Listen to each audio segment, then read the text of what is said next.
So we do I have to one ask question. You know what the GOAT's number was? 23. And the thing about this podcast, REI Baddies, they also have 23 episodes in their first year. That tells you they are the GOAT of podcasting right now. They're filling the space between OGs in the business and brand newbies. They are absolutely killing it. And also, we need way more women investors that are doing podcasts. Why? Because right now, there's proof, scientific numbers that are telling us that more women are entering into the business of real estate investing and developing than ever before. Here's the thing. You got to go check out their podcast every Monday morning at 6 a.m. These guys are such baddies, that they drop an episode early in the morning because only early birds catch that worm.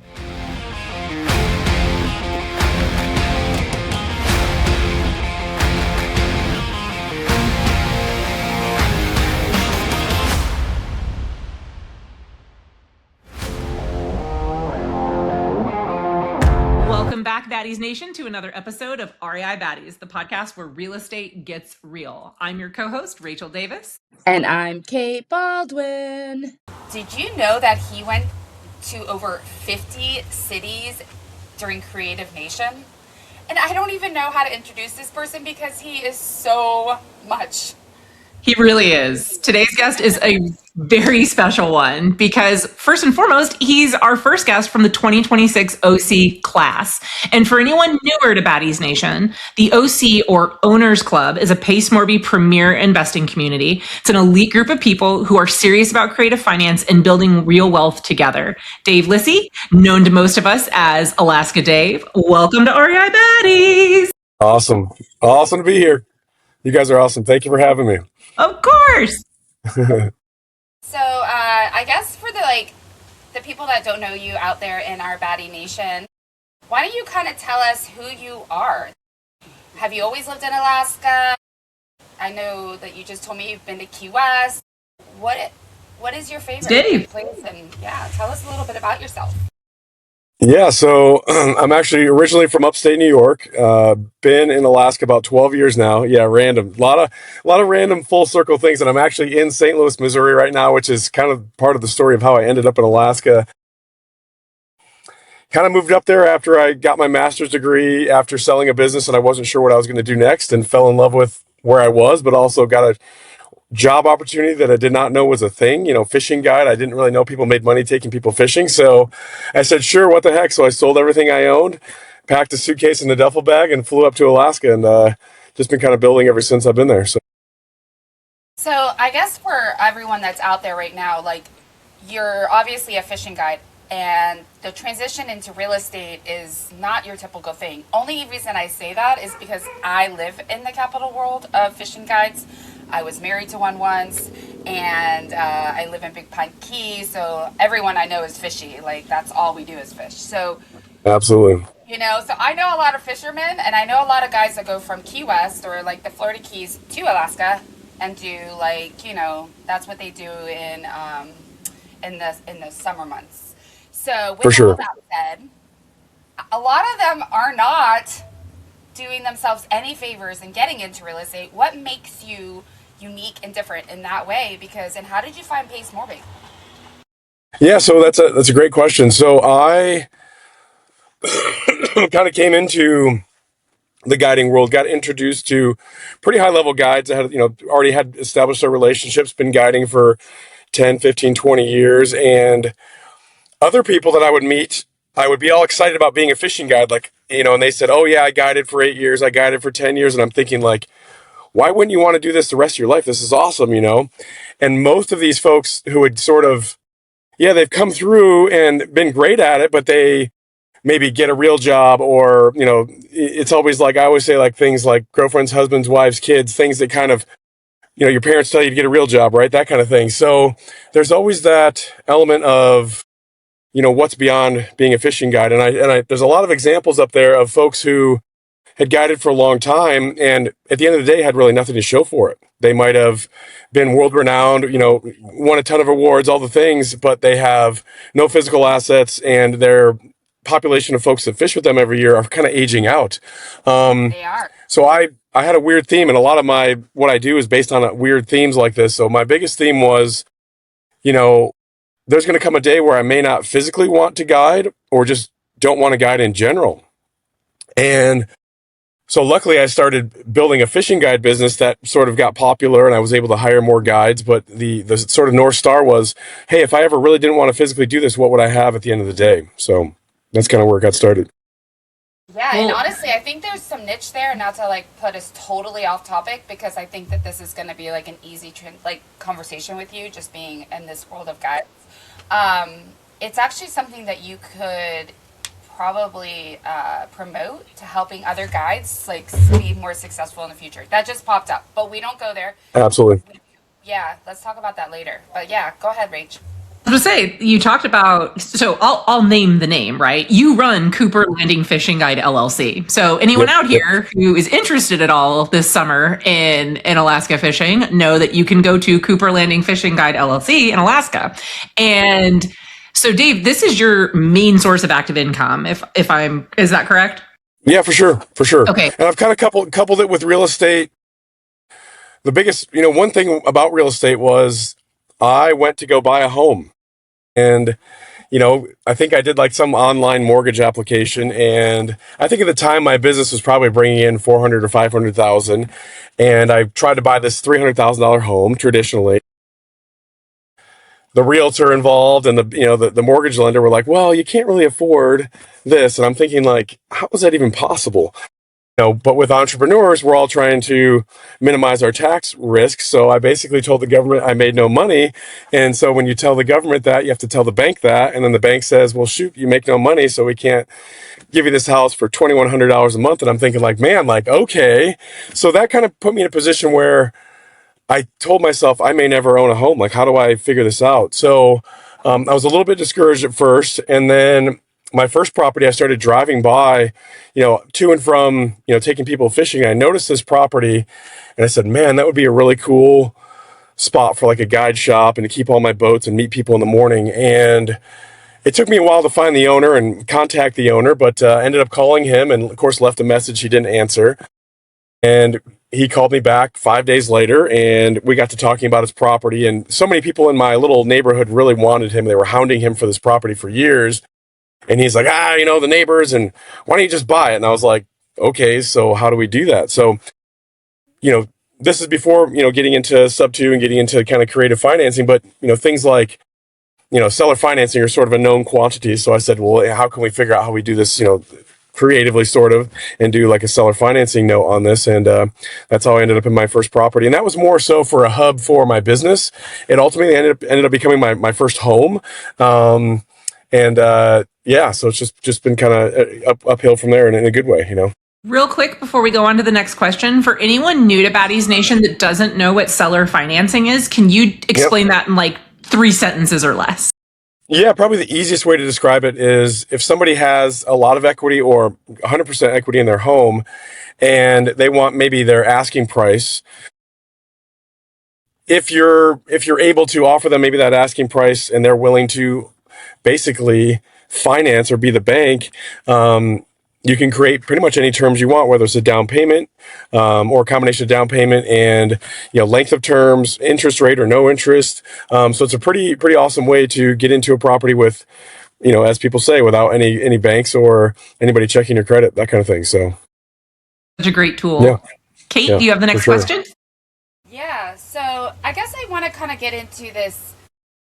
I don't know how you did this, but like you told us that you went to 50 of the 120, tours, creative national tour that Pace Morby did.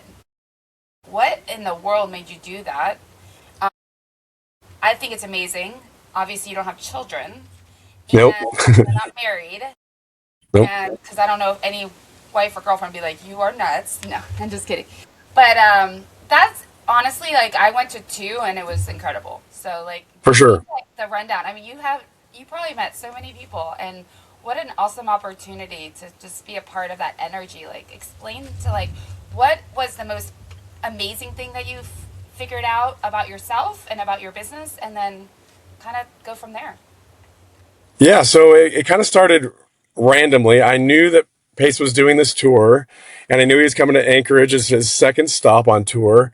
And we had never met in person. I had been in Sub 2 since January of 2023, so a good bit of time. And I had connected with a lot of folks virtually, of course. And, Alaska is pretty small, so we're all sort of spread out. We all kind of do our own thing creatively up there. So I went to the meetup, and Pace is, of course, asking everyone, what are you working on? And, of course, I'm sitting on my hands, and I've got tons of stuff I'm working on and all kinds of fires burning that I needed help with. And so I thought I'd be polite and just kind of sit there and, bide my time and wait to talk to Pace. And so then we got up and started networking. And of course, I was seeing people that I had known in the community. So I was, chatting with them. Even my barber, who cut my hair like 5 years ago, who I didn't even realize remembered me. He remembered me. So I just got talking, and visually I'm seeing like kind of where Pace is. And I was like, okay, eventually I'll go talk to him. And then literally as I'm going to talk to him, he just kind of like walks out. And I was like, oh, crap. Well, there goes that. And then, of course, he was doing jam sessions. The next jam session, I just kind of raised my hand and said, hey, I'm Dave. I've been in Sub 2 since 23.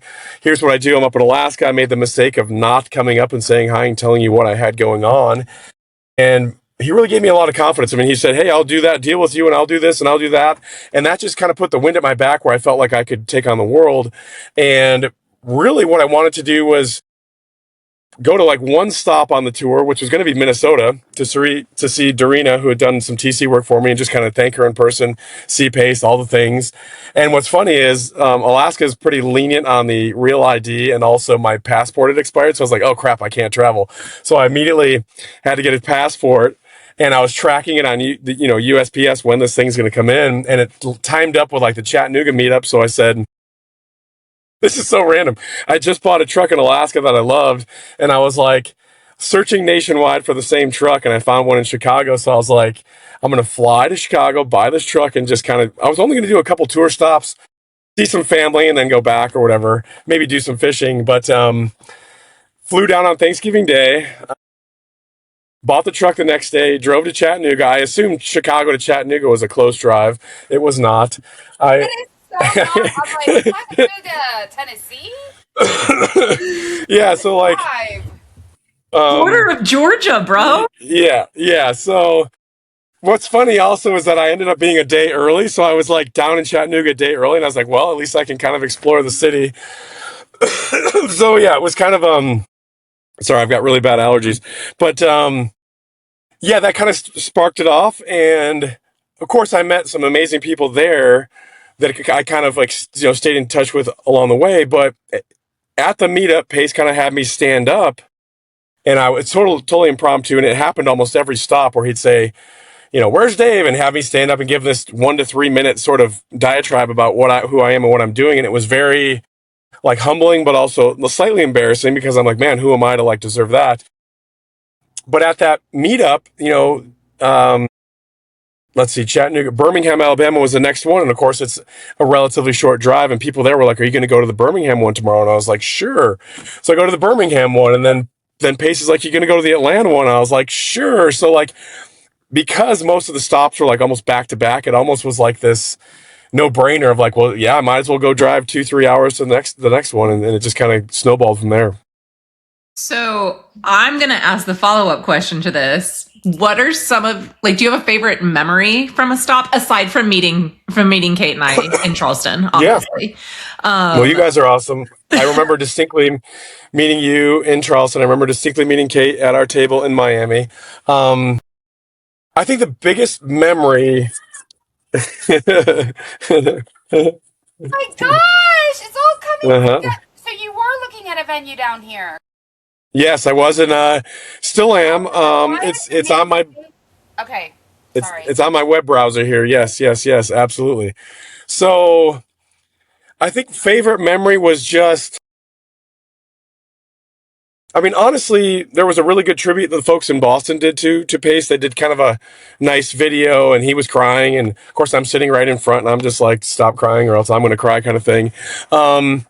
But I think honestly, it was more so the anticipation of like seeing my current friends at different stops, but then also it wasn't like a FOMO thing where it's like, oh, I'm going to miss out on this connection. But like every stop had unbelievable value as far as people I would meet. I would meet people doing crazy things that I was like, I didn't even know that was a thing.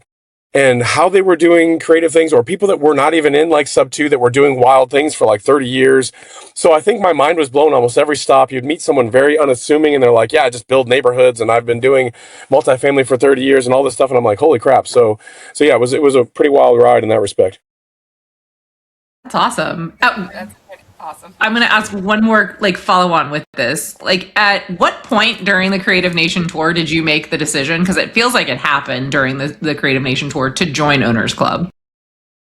It was really weird because when I joined, and I kind of had this theme along the way as well, where like Gator didn't exist, Top Tier TC did not exist, Zero Down did not exist, Owners Club did not exist. And these things were sort of being rolled out, and I had never heard of like what Owners Club was. And all along this tour, people kept saying, are you going to be in Miami? And I'm thinking like, yeah, I'm going on the tour, so of course I'll be in Miami. And then it started to kind of like, I started to understand that there was this Owners Club thing that everyone was going to be at. And I thought, okay, sure, it's going to be a big meetup. There's going to be a lot of people to meet and all that. Owners Club to me, prior to that, and I guess even now, was a place where all my friends organically already were anyway. It was also a place where it was going to be that next level of questions, or next level of sort of like that little sweat around your collar where like, I don't know the answer to that, but let me figure it out kind of thing. So really it was more of a home for all my really good friends, but also just a next level of kind of pushing myself to kind of get better as a business person and real estate investor. Yeah, like, so what has surprised you the most of being in the rooms, like, since you've been in them? I would say the strategies I've come across, also the fact that people will push you, and like I have people like contacting me almost daily to talk about ideas we had talked about one-on-one, like, hey, have you looked into that? Hey, I haven't seen this new brand come out. Hey, I haven't seen you working on this. So that's been really cool. And of course, I'm new to the journey of, with Owners Club, but I think, like I said, just having the opportunity to be in the right rooms, and then also, hanging out with my best friends, really, and new best friends. Awesome. And what would you say to someone who's on the fence about making a decision like joining an investment community, right? Right? Like, a lot of people think that what we do, I'm laughing real quick. I'm going to tangent a little bit, Dave. Mm-hmm. You and I are similar in that I have not just one, but two master's degrees that the U.S. military paid for both. So to me, the idea of spending money on a brick and mortar education was never like, oh yeah, clearly take all my money. Absolutely. But like investing in a education program like this for people like you and I that come from that background is often seen as scammy. So what would you say to people like us that thought this was scammy and not an investment? Totally. So I'm in several similar types of programs, different themes, right? I'm in one for social media. I'm in one for actually working out. I'm in several actually. It's just like investing in general. If you think about investing as there's always some kind of risk involved, right? You sort of get the upfront, this is what you're paying for, this is what you get. So you kind of understand what you're getting yourself into. It's so crazy to think that like, and there's a lot of things that are very similar. A lot of that are like, okay, you pay 10 grand and here's what you get. You get a little Kajabi course, you get a little this, a little that. And I've been in like weird rooms where it's like, okay, here's your Facebook group that you're in now. And it's like, cool. But everyone's sort of like on their own little weird, I look at like it as an Excel spreadsheet. Everyone's in their little box doing their own thing. And if you can't cross over into the next box, and if you do, you're kind of met with like a little resistance. Like, hey, like I'm building my own thing. Nice to meet you. But hey, I got my own thing going on. Yeah. So within like sub 2 in general, immediately there's like instant value as far as just like making connections. I mean, there's a lot of information as far as like how you execute within creative finance. But until you actually take advantage of what's there, as far as like, obviously there's a zillion Zooms, there's all kind of resources, but I think the most valuable thing is being able to meet people face to face, do deals with them, make money together, and in theory, everyone wins. And the fact that it's like perpetual, that it keeps going on. Like I just spent a day hanging out with Pace, viewing some mobile home parks. He just posted a thing today about doing basically having a Zoom with Dean Graziosi and showing it to the community and things like that. I think it is a sense, it's hard for anybody else to compete with as far as like how you can actually provide that much value. But the real value is taking people through basically the process that he went through in his journey, and then showing people that there's a little bit more of a shortcut there by finding your people and people in the community that have skills that you don't have, and kind of bolting them onto yourself, and then that's the way you grow. And I think like the tour ended up being like this embodiment of like almost like making up for lost time, where I'm like, okay, I'm just going to meet everyone that I've known for years, and it was like, it almost felt like this weird little micro celebrity thing where I'm like, oh, there's my friend Birdie, and like Rhea, all these people. And I'm like, but the weird thing about that was they were looking at me eye to eye instead of me looking up to them being like, you've done this, you've done that. They were more like, well, they were you're looking doing up because you're significantly taller than them. That helps for sure. But seeing like the mutual respect and then people actually interested in what I was doing, that was another really cool eye-opening thing for me as well, Before we ask the next question, Kate, I want to highlight something Dave is saying that it kind of reminds me of the interview we did with Trevor, which Dave, actually, you got to see this, is Pace is talking about creating an economy.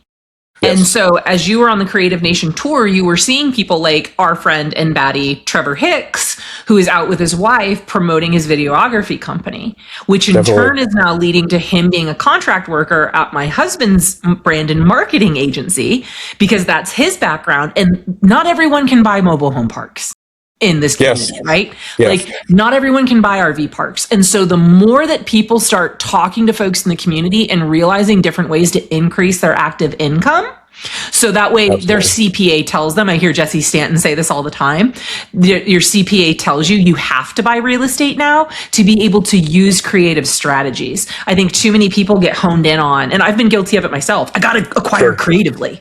So I love that you're just singing to that. Thank you for that.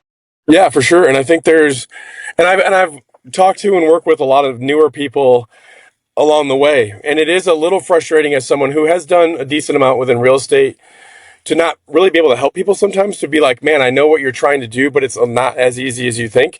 And I have this theme that I've been coming across in my mind where I call it oversimplification. And in education, you have to oversimplify basically to get people over those little hurdles, whether it's self-doubt or just, is this a scam? Is this a believable strategy that I could implement myself? So you do have to oversimplify to bring people on board, to get them to shift their mentality. But once you start executing within creative strategies or business in general, which we're all in a business, oversimplification can get you in a little bit of trouble. You really have to dig in and know what you're doing. You will make mistakes, but if you just put all the little pieces that you're supposed to put in place and just kind of walk away and do your thing, those pieces fall apart and it all kind of comes crashing down. So you've got to get serious once you actually start investing or working with teams and partners and things like that. Thank you. So why don't we Kate, go ahead and start talking about what you're actually doing in like this world that we live in? Like what kind of investing, like what are you doing like as far as investing side of things? Because I want to be honest with you, I don't want to make any assumptions right now but about your strategy, but I want you to walk us through what you're buying, where you're focused on, and what the Alaska market is actually doing and looking like now for a creative finance or investor. Absolutely. So like I said, my first property was a creative deal. It was a really cool shop, about an acre and a third. I've actually added a couple yurts for employee housing. I actually live in a yurt, which is really cool. That's so fun. Yes, for sure. So I keep all my boats there. I meet all my clients there. Sportsman one, they go in, a lot of my buddies work at the Alaska Sportsman. I do. Yeah. I do. I know well. There. Yes. So where I'm at, we're on the road system, so we have the convenience of the highway system where we can kind of fish with people who are on the road system, who aren't necessarily just coming to fish. Where it's like Sportsman's Lodge and places like that, they're more remote, where it is 99%. Yeah, and they're basically going to be there to fish or hunt or both and or bear viewing. So they're locked into what they really, really want to do. We kind of collect folks that want to do everything. They want to sightsee. They want to look at bears. They want to go fishing. Some will want to fish 4 or 5 days in a row, but most are kind of use our service to kind of, maybe do 1 day of fishing or 2 days of fishing on their overall experience. Well, that's actually kind of convenient. Yeah. I mean, don't get me definitely wrong. I love the idea of going there. I mean, like 15K. You go there for a week, they feed you nicely, and basically every day you get dropped off at the top and you float down. Dropped off at the top and you float down. Pretty much, yeah.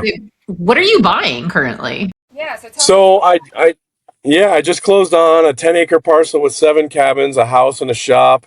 I'm under LOI for another business. It's a guide business with lodges and all the fun stuff. I'm buying another single family home that I helped build in my hometown, which is kind of random.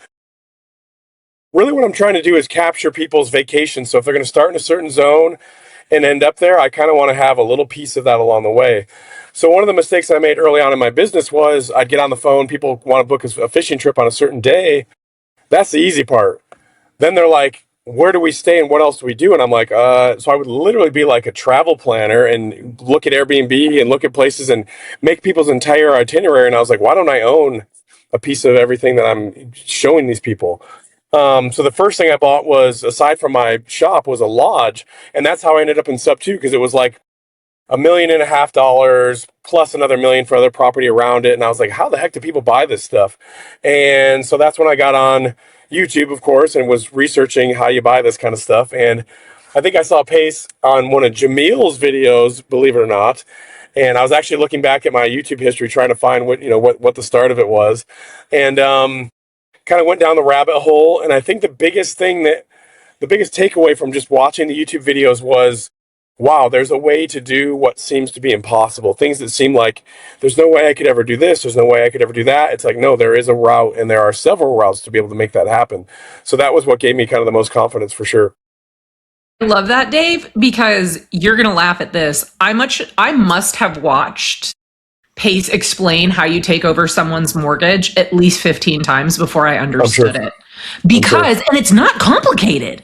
It's not complicated. But The complicated part is the fact that you're trusting somebody else. it's the mindset shift of like, wait, the whole time was like, that's not real. That's not real. That's not real. And when I finally started, like, so I love that you had a problem and you just sought the solution through a creative solution where that's incredible. I wish. Definitely. Because even as an agent, a realtor, it was, I've been doing real estate properly for 8.5 years, and I still didn't have that mindset. I was like, this is so illegal. And even at the beginning, I went to talk to like 2 of my closing departments, and they were like, you cannot do that. No way. And I was like, okay. Well, and the weird thing is like another thing that I've noticed is when you try to explain it to people, whether it's seller finance or finding money creatively or getting paid on a deal, all kinds of weird things like that, people have this sort of like blank stare of like, that's because people are told like, go to a bank, get a loan, all the things. So I think that even if you explain it and break it down, like, here's how you could own your first house. And it was funny. I was at a restaurant in Coeur d'Alene, Idaho, talking to the waitress about like her rent and how housing prices. And I found a house and I broke it down for her. I looked at the mortgage. I did all the whole breakdown of like how you can do this and how it actually be cheaper than her rent, because she wanted to own a home. And it was almost like this blank shield came over where it was like, okay. And like, there was no other, and I've talked to not several. ready to receive it. Yes, and I've talked to several people who are very interested. I've even brought them deals like, I will pay for this remodel if you do this with me, so you can see that it's actually a thing. So there's been several encounters like that, but I'm going to keep on waving the flag and keep telling people and try to keep bringing people on board. I love that. Let's go back to the whole like lodge buying things, and like, let's explain that to our audience. So you have it set up in the town that you are in now, and you want to set it up in another town so that they can kind of travel. Is that what I understood? Yes, and I have. Yep. So I bought properties. So you'd fly into Anchorage, and then I'm 2 hours south. I'm actually looking at a property that's about 15 miles south of Anchorage, and then I'm trying to capture something on that entire path, whether I introduce people to a few stops along the way, or if somebody books online and then I introduce them to fishing or other stops. So I started with that lodge, and now I've got single family homes and other lodges along the river. I'm under contract for like another house on the ocean, that kind of thing. But with this first lodge, the fishing on each one, like you can fish different. yes and no. it's more like the hotspots for where people are actually traveling. Got it. So I'm in the kind of the fishing hotspot, but it's about 110 miles of river. So like in theory, I could have stuff all along that and that was also another theory too, is like, if I had people stay here, but I wanted to fish an hour south, I felt bad by making them drive an hour. So it's like, well, why don't I own something that's right there if we Don't happen worry to want about to that. fish there as well? Hours. I drive hours to fly fish in Colorado every summer, so don't worry. Oh, yes. Really, we don't care. We just want to Oh, fish. yes. Absolutely. Okay, So but this first deal, I was looking for like how to make it happen, right? So I kind of structured this like, oh, I'll do a DSCR and I'll bring in a private money lender. But at the same time, I had kind of asked one of my fishing guides, I said, hey, man, if you bring in like a little bit of money, you could be like 5% owner and we can kind of like, I can show you this whole thing. We can buy properties, we can kind of get out of the rat race of guiding and you can kind of like have something other than just guiding. Well, I had no idea, but like 10 days later, he said, hey, man, I think I found all of the money. And I'm like, what? How? Well, his dad was willing to lend us $1.5 million at 4% interest for like 30 years. And I have a text to him that said, that's the dumbest thing he could ever do. We could buy so much more property with that money, but sure, let's kind of do it. But we needed to be 50-50 on it. And it was one of those things where I hesitated because, man, this was a property I found that I wanted this to be my legacy type property. So I committed to being 50-50. Ultimately, we're not partners anymore. They're still the lenders. I own it 100% myself. But it was a lesson in the money's closer than you think. I had no idea what his dad did, and I never asked the money questions. I was thankful for it, but also thankful that I found out who my partner was 6 months into it, so that was good as well. But that's a creative way to like buy something, even though it's a cash deal. We creatively found the money. So I think that was like a testament to, the fact that like I think with Sub 2, it really gave me the idea that I could actually figure out a way to buy this. And then by talking about it and trying to bring somebody else in on the deal, they basically went and found the money for me, which is incredible. Literally manifesting and doing the work at the same time. Totally. awesome. Totally. I have a question just about Alaska as a market, because having wholesaled in New England, out west, in the South, and always being DTS, DTA, not DTS. I have encountered different personalities of agents according to the region. How is Alaska? Because I've never called in Alaska. How do you think Alaska is different as a market? Well, I'll tell you, my agent has been on House Hunters and all those buying Alaska shows 100 times. There's some bigger personalities for sure that are definitely living up to the hype. There's definitely, I would say it's a microcosm of the entire industry as far as like, they all would like to invest. They have no idea how to invest. They all have kind of heard of Pace Morby, but they don't understand it. They all understand a little bit of creative because Alaska is a fairly creative state. But it's all the same objections. All the same objections you'll hear from agents in general. I've even, had the conversation with agents where it's like, you're not going to like my offer. We can figure something else out on the back end, but you're not going to like my offer just up front, so you know. But I've been lucky with my sellers. I mean, my sellers have been my biggest advocates, and even my current realtor has been one of my biggest advocates, where they've basically said, I'm doing the deal with Dave, I don't care. So that's been really cool. But this is funny, my most recent purchase, my agent wasn't even a part of it. That purchase did make me really value agents as far as being like, wow, I actually needed an agent to be in my corner, because the selling agent really wanted to cancel. I mean, she was hell-bent on canceling. I don't know why. I had like 35,000 EMD at stake and a property that basically, I was getting for like almost nothing. And for whatever reason, she wanted to cancel. And so I actually tapped into my realtor, who was not even contracted to help me along that process. And the funny part about when that thing closed, or before it closed, I still owed like $6,000 with an hour and a half left to close. And I text my agent, like, what do I do? And because Alaska's a weird state where you can't like, I couldn't just like randomly Venmo somebody like the title to give them money or bring them cash or something. So My agent, who was not getting paid for this, she said, well, why don't you just Venmo me the money? I'll go to the bank and get a cashier's check, and then I'll go to the title company and, obviously have to sign like a third party thing, and we'll get this thing closed. And I had that, once we figured it out, I had 45 minutes to go. So I Venmo her the money. She goes and does it, drives to the bank, gets a cashier's check, drives to the title company, does all that. What's funny, that was a Friday. On Monday, we realized the title was, they made a mistake and they were actually still $2,500 short. So I had to do it again, but she was traveling. So I Venmo'd her. She transferred money in her bank account for her son, who's also a realtor. Her son drove to the bank, got a cashier's check, then drove to the title company, and then it finally closed and recorded on that day. So it was pretty intense. Yeah, for sure. I'm just So laughing. talk about creative, but also having people in your corner. I mean, she was part of closing, about $2.5 million of real estate, all cash, with me. So she's in my corner. Yeah, for sure. We're actually we're doing like a pilot TV show together for HGTV, all the things.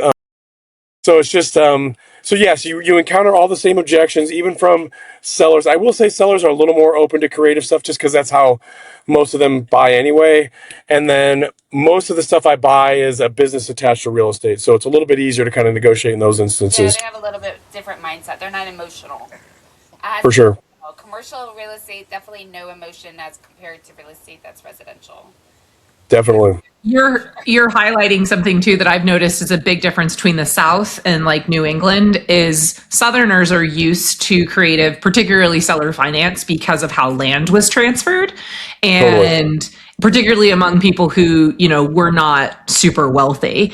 When I think about Alaska and I think about the people who moved to Alaska, and I joke about being a renegade, but like people either wanted to escape civilization, Oh, yes. And a lot of people ran away from the law. And so totally. Population of people who are used to bartering. And so Absolutely. Talking about creative solutions is not like a leap for them. That's in a lot of ways, I'm very jealous of you. Yeah, and I honestly think I have like this sort of easy button because a lot of my properties come from like a lady I meet at the dog park to somebody I meet at the gas station to the dog park lady being at the senior center talking to a guy that owns an RV park to, the guy down the street selling his lodge to my one lady I've been talking to for 10 years about not selling to the billionaire next door, but sell to me because, I'm yeah. So I've been lucky in that respect. Plus I have that core business that's pretty successful that can kind of feed that. So I do have that top of funnel where I can feed my lodging. And then of course, if people happen to book like on Airbnb or something, then they ask who can take me fishing, but also they want to know about other properties. So it's this nice ecosystem that's sort of self-fulfilling, I guess, Love it. And Love it. For anyone in our community who wants to connect with you, whether they're just want to continue this kind of conversation about the Alaska market, or if they want to work with you, or book a fishing trip, or in my case, send my 13 and 16-year-old up to you when they're being a pain in the butt to guide. How do people find you? Yep. How do people find you? Yeah, so I'm on Facebook a lot. That shows my age. Just Cooper Landing Fishing Guide everywhere. Of course, I respond to Facebook DMs, also text messages. So my business line, 907-599-0126. I get a little less active as the season gets here because it's going to be crazy. But I'm super open to helping new folks just navigate their journey. I'm always learning. So yeah, super happy to connect with whoever needs something. So how about this? How about we get going? We do this thing called the rapid fire rounds. So basically I ask you 5 questions, and in those 5 questions you have like seconds to answer them. So don't think about them, okay? Totally. All right, Alaska Dave. What was the best city on the Creative Nation tour and why? 1 word answer and manage that. Boston and production. Just the production of it was start to finish. Yeah. Fishing guide or real estate investor? Which one gets introduced first when you meet someone now? You have to say fishing guide because you immediately have, killed bears and done all the things. You're like hot shit if you say fishing guide. Like, oh, I'm a real estate investor. No. where do you know, everyone's like, so what do you do? I said, I live in Key West, born and raised, and I do real estate because it's Yep, cool, right? absolutely. One thing about the Alaska market that would generally surprise a lower 48 investor. Yes, even though a lot of it's seasonal, but what you can kind of charge seasonally will make up for it. Um, and I would say there's a lack of inventory is one of the biggest things and one of the biggest advantages, especially if you're moving fast in it and you Right. have the ability to close. Is like you can scoop up some stuff pretty fast. All right, last one. What's something about Alaska Dave that would surprise the Batty Nation? Oh man, oh man, surprise, surprise. Clock is ticking. Face right now is so cute. I would say I'm pretty sensitive. I'm pretty sensitive, even though I'm pretty tough. You know what I mean? I That's told maybe. Kate beforehand, watch Dave's going to be like, I love bubble baths. Yeah, pretty much, pretty much. I do actually. Not I don't need bubbles, but a good soak is not bad, right? Like cold Oh my plunges. gosh. I've never cold plunged, but I've taken some cold showers and jumped in some cold lakes and rivers Yeah, for that sure. sounds. Not intentionally sometimes. Yeah. Fallen, Oh, yeah, I get Oh, that. Sure. I love it. Dave, we close every single episode the same way with one question. And honestly, given that you've traveled across this country to find your people and then committed to the highest level of this community, I think your answer is going to be something really special. What makes you an REI baddie? I think. Wow, I thought you were going to ask what makes an REI baddie. I think what makes an overall REI baddie There we go. someone who knows they're the ish and is not afraid to show it. But that's also in the respect of I think people who are badasses are also really open to learning and growing and finding out things they didn't know. So I think for me, the more I traveled, the more I realized something I already knew, but I knew that I didn't know it all. And so even just recently visiting with Pace, like at this mobile home park, I was looking at those assets like, ooh, I would never touch that. But I turned down a deal that made like 8,000 a month in your pocket that was kind of an ugly asset. Then I'm like, oh, wait a minute. Like, did I turn down something that was actually a really good investment because of I needed it to be visually what I needed it to be? So I think for me, what makes me I guess an REI baddie is knowing to the full extent that I need to know a lot more, but I'm also not afraid to kind of get out there, put my face out there, talk to people about what I'm doing, and show them how excited I am about what I'm doing. Dave, thank you. Not just for like your fishing stories, but truly telling Baddies Nation today what makes you a particularly just interesting investor that's a little bit different, right? And I think that's what we all want is for people to understand like why you should want to work with us. I think you did a phenomenal job of that today. And Baddies Awesome. Nation is just lucky to know you. Well, I'm lucky to know you too. You guys are awesome. You're folks that can help kind of put the wind at people's backs and give them a lot of confidence. And you guys are doing that for me, and I love you guys for that. First. And I'm going to end it with this, guys. Baddies Nation, if Dave got you fired up, please either share this with someone who's been on the fence about showing up in real estate investing. We are currently 518 strong, completely organic, and every share that you do builds something real and allows us to bring more people like Dave. Subscribe, leave a review, and we'll see you Monday. Thank you, ladies. Stay batty. Yep, stay batty.